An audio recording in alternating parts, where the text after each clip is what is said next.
there are two crowns, winning and losing. Kasi doon sa losing, there's still a crown. Sabi ko, yun nga, there's like an opportunity for you still to grow and to learn and to compete again.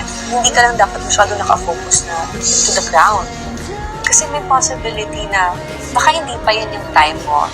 It's not your time to have your own spotlight. So you have to also accept the fact na pwede kang matalo. Magandang araw po sa inyo at welcome back dito sa ating panibagong video.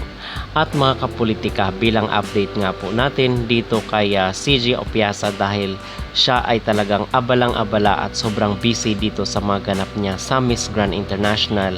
Ngayon ay nasa India po ang ating kababayan na kung saan ay nagbabala po ang mga Indian fanatics dahil sa ginawa ni Mr. Nawat at yung kanyang sinabi sa kanilang queen na si Rachel Gupta.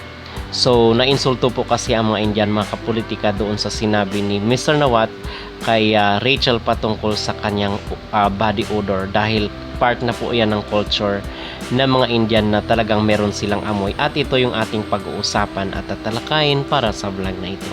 Pero bago ang lahat ay huwag kalimutang mag-like at mag-subscribe na rin kayo para updated kayo sa ating mga latest issue. At sinusubaybayan po natin ang mga travel at yung mga ganap ni CJ Opiasa, yung kanyang mga activities dito sa Miss Grand International dahil kitang-kita mga kapolitika na hindi pinapabenta at all time ni Mr. Nawat itong si CJ. So dapat dito dahil pupunta sila sa India at alam naman natin na mainit ang dugo at mainit sa mata ng mga Indians itong si Mr. Nawat, although meron nang nakakuha ng franchise ng Miss Grand International doon, pero dapat ay protection pa rin ng Miss Grand at ng mga authorities at all cost itong ating candidate dahil nagbabala umano ang mga Indian na baka batuhin ng kamatis or kung ano pa man itong si CJ Opiasa. So bibigyan natin ng reaksyon at ng ating komentary itong mga kaganapang ito. Indian fans are plotting to throw tomatoes at Miss Grand International 2024 CJ Opiasa when she arrives in India to attend the Miss Grand India 2025 pageant starting on July 11. Several anti-CJ and anti-Miss Grand International comments were posted on the Spanish language page alluding to the plot. Some posters also suggested to throw tomatoes at MGI President Nawat Echaragrisel, who had dethroned Rachel Gupta 7 months after she was originally crowned as MGI 2024. Apparently, the Indians remain bitter about their queen being axed by the organization for failing to fulfill her obligations. They want revenge, and what better way to show it than to throw tomatoes and eggs at her successor CJ. If the plot is true, expect India to never win MGI ever again. So ito yung isang post dito mga kapolitika na kung saan ay nagbababala dito sa ating Queen CJ Opiasa at the same time kay Mr. Nawat na kung saan ay babatuhin di umano ito ng kamatis at ng itlog. Maging opinion at maging reaction ko lang dito ay dapat na iwas-iwasan siguro nila CJ at ni Mr. Nawat ang public engagement dahil hindi natin alam kung sino doon sa mga tao sa kailang paligid ang MGI hater or hater ni Mr. Nawat.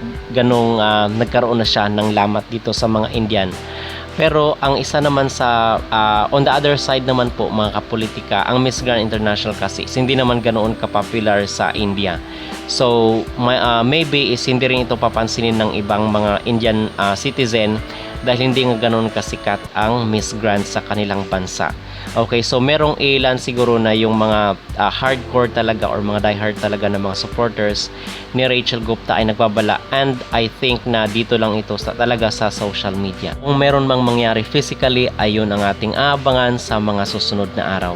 Pero I believe na naka-alert rin po ang mga authorities, mga kapolitika para proteksyonan si Mr. Nawat at itong si CJ Opiasa kasi nasa SOP yan, Standard Operating Protocol po, na pag merong mga threat sa social media ay kinakailangan na maging alerto rin yung kanilang mga securities doon, okay?